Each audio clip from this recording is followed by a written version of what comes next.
Hello students, in our last class we have studied about concept of species and classification, जो कि एक detailed topic थी। Types of species आपने देखा, आपने क्लासिफिकेशन के बारे में जाना। अब हम आते हैं हमारे एनसीईआरटी के नेक्स्ट टॉपिक पर, जो कि काफ़ी डिटेल्ड में एनसीईआरटी में पढ़ाई गई है, that is taxonomical hierarchy. Taxonomical hierarchy में हमें उन सारे टैक्सॉन्स और उन सारे स्पेसीज़ के क्लासिफिकेशन के सिस्टम के बारे में पता चल जाता है ना, कि क्या क्या चीज़ों के ज़रिया हमने क्लासिफिकेशन को स्टार्ट किया। तो let's have the taxonomical hierarchy. We are having taxonomical hierarchy. सबसे पहले तो आपको टैक्सोनॉमिकल से समझ में आ चुका होगा कि टैक्सोनॉमी से रिलेटेड है, और मैंने टैक्सोनॉमी आपको अपने लास्ट वीडियो में बताया कि इस टैक्सोनॉमी का मतलब होता है किसी भी चीज़ का आइडेंटिफिकेशन करना, उसकी क्लासिफिकेशन करना, रिलेशनशिप्स के बारे में जानना, उनका नॉमेनक्लेचर देखना, सारी चीज़ें किसके अंडर आती हैं? टैक्सोनॉमी। हायरार्की हम किसको कहते हैं? हायरार्की हम एक अरेंजमेंट को कहते हैं, ठीक है। आप देखेंगे यहाँ पे कुछ स्टेजेस में अरेंजमेंट किया जाएगा, that is known as hierarchy, ठीक है। तो चलिए सबसे पहले हम आपको डेफिनेशन देते हैं कि व्हाट इज टैक्सोनॉमिकल हायरार्की। तो ये जो डेफिनेशन है हम इसके बारे में कह सकते हैं, it is defined as the framework through which arrangement, क्या करते हैं हम लोग इसमें? अरेंजमेंट करते हैं। Through which arrangement of species and their classification is done from higher to lower category. तो हाई से लो कैटेगरी है ना, हाई से लो कैटेगरी की तरफ जाते हुए हम क्या करते हैं? ऑर्गेनिजम्स को क्लासिफाई करते हैं, और उसके बारे में हम लोग डिटेल्ड पता चल पाता है हमें कि किस तरह से होता है, ठीक है। सभी बच्चों को पता होता है कि आप क्लास 11th में हो तो आप क्लास 9th के बारे में, 9th में डाइवर्सिटी में आपको टैक्सोनॉमिकल हायरार्की के बारे में ब्रीफ आइडिया दिया जाता है, ठीक है। चलिए आज मैं आपको बताती हूँ कि टैक्सोनॉमिकल हायरार्की क्या क्या होती है। सबसे पहले हर एक स्टूडेंट्स को पता होता है कि इसमें हम लोग kingdom, phylum, class, order, family, genus, species, है ना, ये जो टर्म्स मैंने बोले ये आपके माइंड में पहले से सेट होते हैं। लेकिन उससे थोड़ा और बेसिक जानते हैं कि जब सबसे पहले टैक्सोनॉमिकल हायरार्की की गई थी तो किस तरह से बांटा गया था, ठीक है। तो 2 स्टेज होता है टैक्सोनॉमिकल हायरार्की का। कितना स्टेज होता है? 2 स्टेजेस आर देयर। तो व्हाट आर दोस 2 स्टेजेस? देखिए, डिवीजन ऑफ टैक्सोनॉमिकल हायरार्की। जब हम इसके डिवीजन की बात करेंगे तो we are having 2 important division, ठीक है। यहीं पर लेते हैं। एक होता है जिसको हम लोग कहते हैं ऑब्लिगेट। क्या कहते हैं? Obligate hierarchy. और दूसरा होता है हमारा इंटरमीडिएट हायरार्की। तो आपको क्या याद रखना है कि टैक्सोनॉमिकल हायरार्की को सबसे पहले हमें 2 पार्ट में बांट देना होता है ना। आपका जो सिलेबस है ना वो है ऑब्लिगेट हायरार्की तक, ठीक है। हमारे नीट में या हमारे क्लास 11th के सिलेबस का जो फर्स्ट चैप्टर है उसमें हमें ऑब्लिगेट हायरार्की के बारे में पढ़ाया गया है। तो क्या क्या चीज़ें हैं जो ऑब्लिगेट हायरार्की में काउंट होती हैं? Let's have this.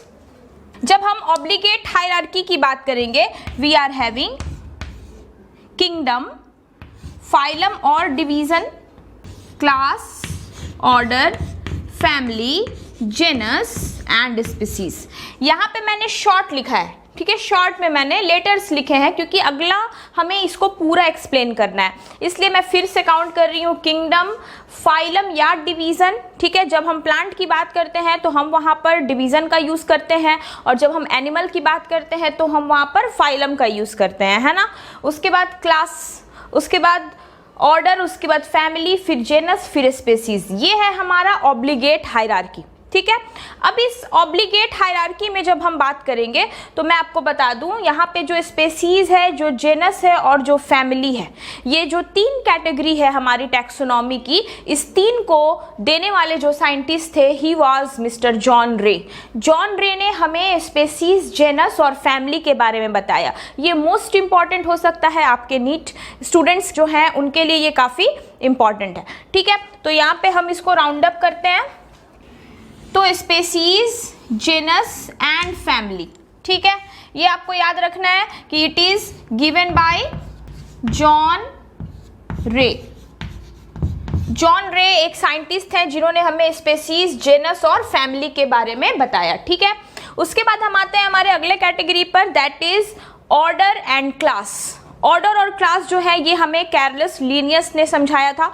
लिनियस ने हमें ऑर्डर और क्लास के बारे में काफ़ी सारी जानकारियाँ दी। Now we are having next, that is class and order.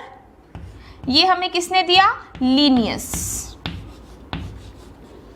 Okay, हमारा जो नेक्स्ट दिख रहा है आपको यहाँ पे, दैट इज फाइलम। मैं फाइलम की बात अगर करूँ, P is for phylum. Phylum के बारे में हमें जिन्होंने बताया, he was mister George Cuvier. George Cuvier एक साइंटिस्ट है जिन्होंने हमें फाइलम के बारे में बताया, ठीक है।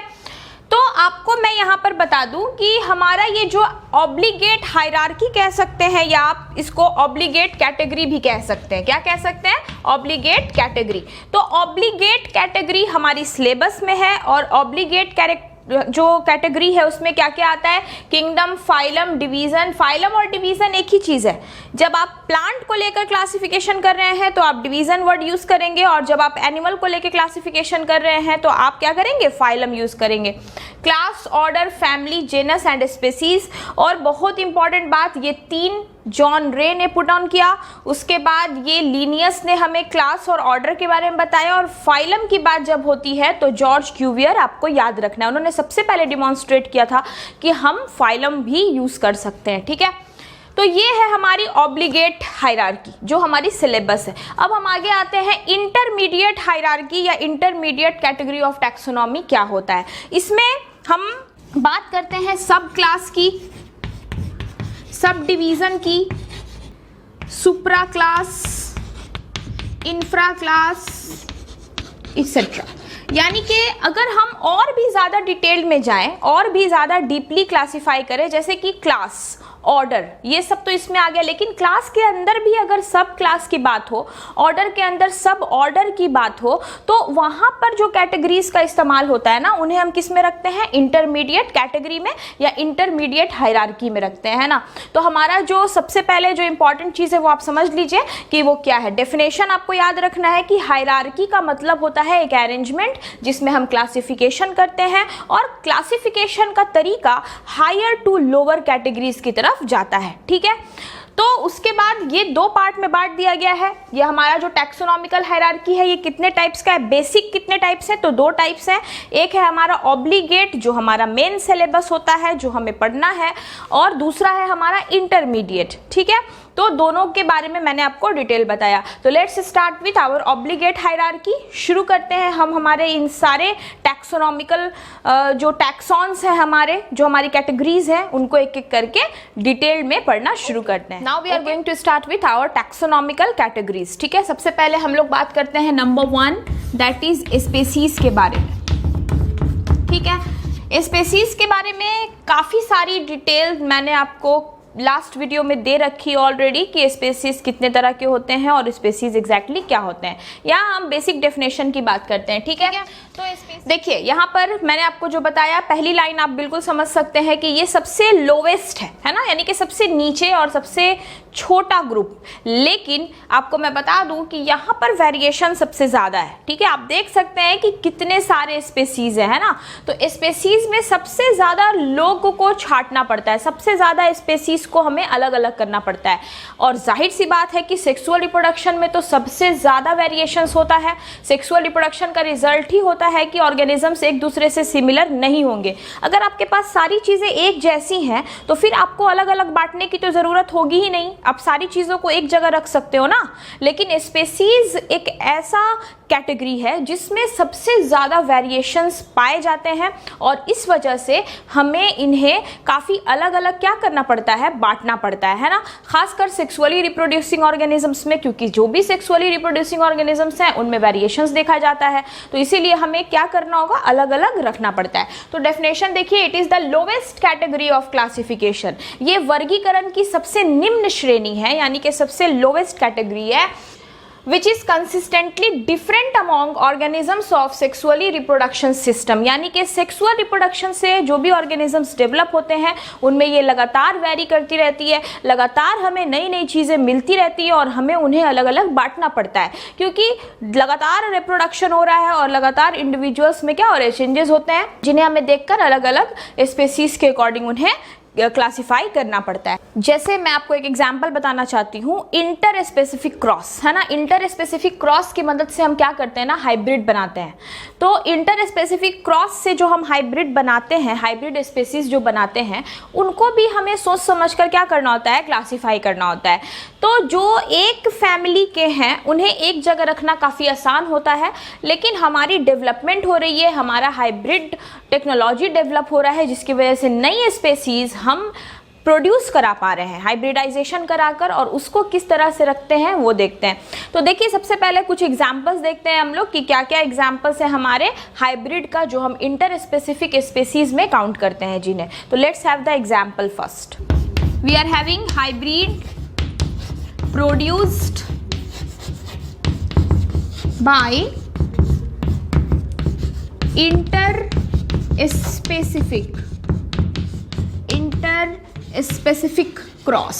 तो इंटर स्पेसिफिक क्रॉस से हमें क्या क्या, अब देखिए यहाँ पे इंटर स्पेसिफिक से घबराने की ज़रूरत नहीं है, यहाँ पर जेनस सेम होगा स्पेसीज का, वो एक ही जेनस के होंगे, लेकिन वो क्या होते हैं, जेनस एक होने के अलावा जो स्पेसीज होते हैं वो अलग होते हैं, लेकिन जेनस उनका क्या होता है, सेम होता है। जैसे कि एग्जाम्पल मैं आपको बता दूं, लायन, टाइगर, पैंथर, ये सब क्या है, इनका सबका जेनस एक ही है, दैट इज पैंथेरा, है ना, लेकिन ये देखने में क्या है, मॉर्फोलॉजिकली ये क्या है, डिफरेंट है, क्योंकि ये सेक्सुअल रिप्रोडक्शन का नतीजा है तो सब एक ही, क्या है, सबका जेनस एक ही है, लेकिन वो क्या है, देखने में सब अलग अलग है। तो उन देखने में अलग अलग स्पेसीज लेकिन जेनस एक के बीच में अगर हम क्रॉस कराते हैं तो इसको हम क्या कहते हैं, इंटर स्पेसिफिक क्रॉस कहते हैं। ऑर्गेनिजम्स क्या होंगे, मॉर्फोलॉजिकली डिफरेंट, चलिए मैं आपके लिए लिख देती हूँ इसको ताकि आप याद रखें, मॉर्फोलॉजिकली डिफरेंट, जेनस सिमिलर, ठीक है, इनका जो आनुवांशिक गुण है, जो इनका जेनस है वो सिमिलर होगा, लेकिन उनमें कोई ना कोई डेवलपमेंट होगी, थोड़ा बहुत स्लाइटली मॉर्फोलॉजिकली ये क्या होंगे, देखने में अलग अलग होंगे। तो let's have the examples first. जैसे सबसे पहला एग्जाम्पल हम लोग बात करेंगे म्यूल का, ठीक है, म्यूल एक इंटर स्पेसिफिक हाइब्रिडाइजेशन का सबसे बड़ा रिजल्ट होता है, ठीक है। तो चलिए सबसे पहले शुरू करते हैं म्यूल से।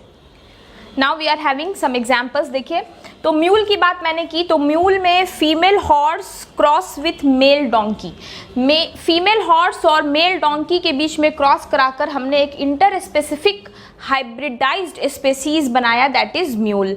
उसी तरह से अगला एग्जांपल आपके सामने देखिए, tiglon is tiger when cross with lioness, दोनों का जेनस सेम है, that is Panthera tigris, Panthera leo, है ना, लेकिन ये दोनों स्पेसीज जो हैं वो सेक्सुअली रिप्रोड्यूस कराए गए और देखिए हमें एक नई स्पेसीज प्रोड्यूस हो गई, दैट इज टिग्लियन, जिसमें दोनों के कैरेक्टर शामिल हैं, ठीक है। तो टिग्लियन यहाँ पे प्रोड्यूस कराया हमने, लेकिन अगर हम उल्टा कर देते हैं तो दैट इज लाइगर, यहाँ पर हम किसका यूज कर रहे हैं, टिग्रिस, फीमेल टाइगर का यूज किया गया क्रॉस विथ लायन, है ना, तो फीमेल टाइगर और लायन के क्रॉस को से हमने इंटर स्पेसिफिक लाइगर को प्रोड्यूस कराया। Next is zebroid, that is donkey cross with zebra, donkey और जेब्रा के बीच में क्रॉस कराने से हमें क्या मिला, जेब्रॉइड। तो इस तरह के क्रॉस से जो प्रोड्यूस होते हैं ऑर्गेनिजम्स उन्हें हम कहते हैं interspecific produced hybrid organisms. तो this was the concept about our species. Next we are moving on to genus. Next we are going to start with genus, ठीक है। तो चलिए स्टार्ट करते हैं genus. Genus is singular while its plural is genera। Plural क्या होती है, genera होती है, ठीक है। इसके बारे में आप लिख सकते हैं group of related species. Species का ग्रुप, बहुत सारे स्पीसीज, रिलेटेड स्पीसीज यानी कि रिश्तेदार, जो आपस में एक रिश्तेदारी के जैसे रहते हैं, रिलेशनशिप है जिनका, उनका ग्रुप जो है वही क्या कहलाता है, जेनेरा कहलाता है, ठीक है। तो क्या खासियत होगी इनमें, इनमें मॉर्फोलॉजिकली सिमिलैरिटी देखी जाएगी। सबसे पहली चीज मॉर्फोलॉजिकली सिमिलर, ठीक है। एंड दूसरा जो विशेष कैटेगरी है दैट इज जेनेटिक एफिनिटी, यानी कि जेनस तो बिल्कुल सेम होगा, जेनेटिक एफिनिटी होगी इनके बीच में, जेनेटिक क्वालिटीज जो हैं, जो अनुवांशिक गुण है इनका, वो क्या होगा, सिमिलर होगा, ठीक है। सबसे बेहतरीन एग्जाम्पल हमारे पास जो है दैट इज पल्सेस फैमिली। दाल का एक जो फैमिली होता है वो इस ग्रुप में बिल्कुल सुटेबल है, ठीक है। तो क्या चीज़ है वो, उसको देखते हैं। तो पल्सेस फैमिली में जो मैं एग्जांपल की बात करने जा रही हूँ दैट इज ऑफ ग्राम। तो देखिए यहाँ पे क्या होता है, एग्जाम्पल के तौर पे हम लोग ले सकते हैं, we will take about black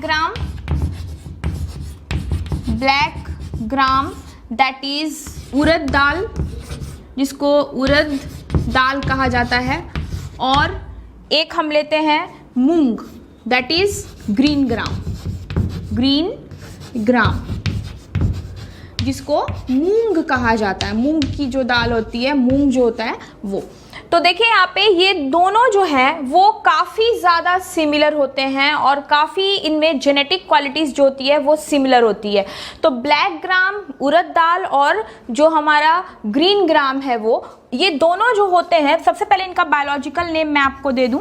black gram जो होता है it is known as Vigna radiata is for black gram and Vigna mungo, ठीक है। यहाँ पे रेडियाटा भी कहीं कहीं यूज होता है और रेडियाटो भी कई जगह पर लिखा जाता है, रेडियाटो, ठीक है। तो आपको याद रखना है यहाँ पर विग्ना रेडियाटा और विग्ना मूंगा, ये दोनों हो गए हमारे बायोलॉजिकल नेम, यानी कि इन दोनों का जो जेनस है, दोनों का जेनस क्या है, सेम है, एंड द जेनस इज विग्ना, ठीक है। जेनस क्या हो गया, विग्ना हो गया। तो ये बिल्कुल सेम हो गए।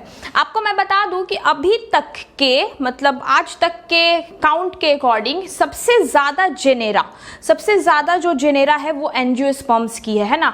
टोटल 3200 एंजियोस्पर्म का जेनेरा जो है एंजियोस्पर्म की कैटेगरी में पाया जाता है, ठीक है। हमारे एंजियोस्पर्म में एस्ट्रोगेलस एक फ्लावर है जिसकी सबसे ज़्यादा जेनेरा जो है अभी तक काउंट हुई है, largest genera count in angiosperms. तो आप इसको एक हैशटैग इंपॉर्टेंट मार्क करके लिख सकते हैं, that is largest genera is in family of angiosperm in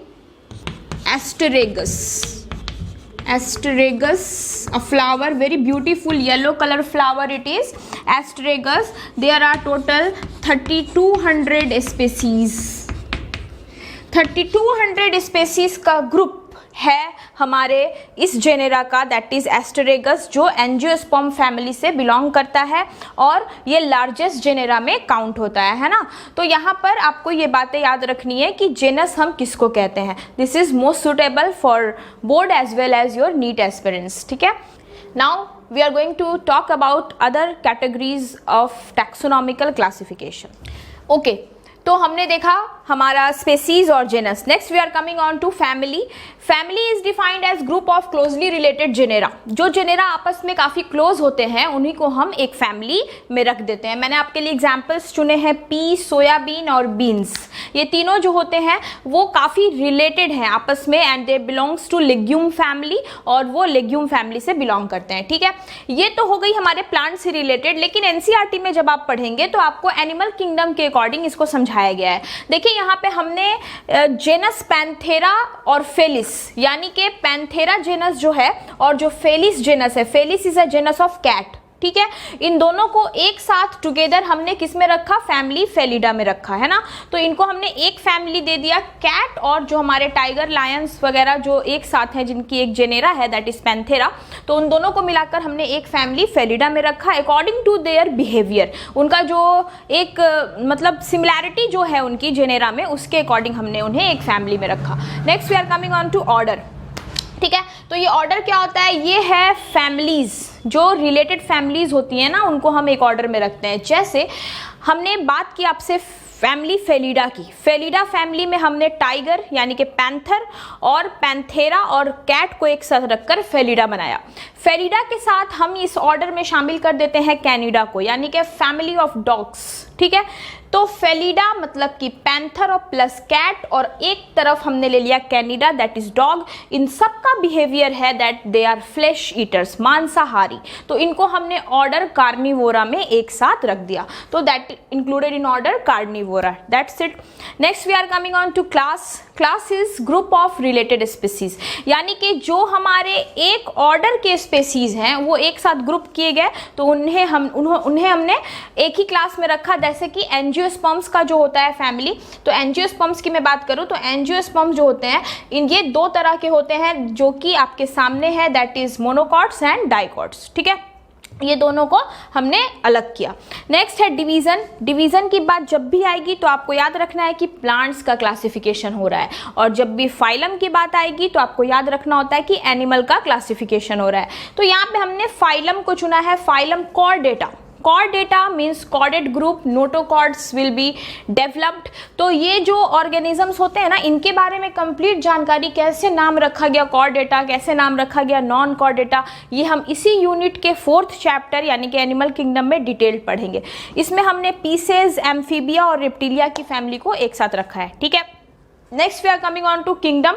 this is the highest category, यानी कि ये सबसे हाईएस्ट है, और इसमें तो 2 ही कैटेगरीज आती हैं, 2 ही डिविजन्स हैं इनके, that is animal kingdom and plant kingdom. जो भी हम लोग क्लासिफिकेशन करते हैं उसको हम लोग 2 कैटेगरी में करते हैं, या तो वो एनिमिलिया होता है या तो वो प्लांट या फैमिली होता है, इसीलिए हमने इनको हाईएस्ट में 2 कैटेगरीज में रखा है।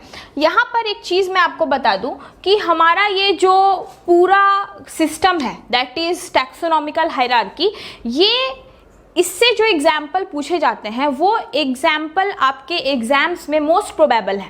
फर्स्ट चैप्टर से अगर नीट में कोई क्वेश्चन उठता है तो वो टैक्सोनॉमिकल हायरार्की से लिया जाता है, जिसमें वो एग्जाम्पल बेस्ड क्वेश्चंस पूछते हैं। तो एग्जाम्पल जो एनसीईआरटी का है उसको तो आपको कंप्लीटली लर्न कर लेना है। उसके अलावा कुछ एडिशनल चीज़ें आपको याद रखनी है, जैसे कि हाईएस्ट जेनेरा किसका है प्लांट में, एनिमल्स में। मैंने जब चैप्टर शुरू किया था तब मैंने आपको बहुत सारे ब्रीफ नोट्स भी दिए हैं जो कि आपको डिस्क्रिप्शन बॉक्स में मिल जाएंगे, तो प्लीज़ उसको ध्यान से पढ़िए और अपने क्वेश्चंस को बनाते रहिए। More and more read NCERT ताकि आपका सारा कॉन्सेप्ट क्लियर होता चले, ठीक है। नेक्स्ट क्लास में we will go with taxonomical aids, जो कि हमारे टैक्सोनॉमिकल स्टडी के लिए काफ़ी मददगार होते हैं, उनके बिना हमारी स्टडी पूरी नहीं हो पाती है। तो क्या क्या है वो taxonomical aids, we will go in next video. Till then please share more and more, and please stay safe and stay blessed. Thank you.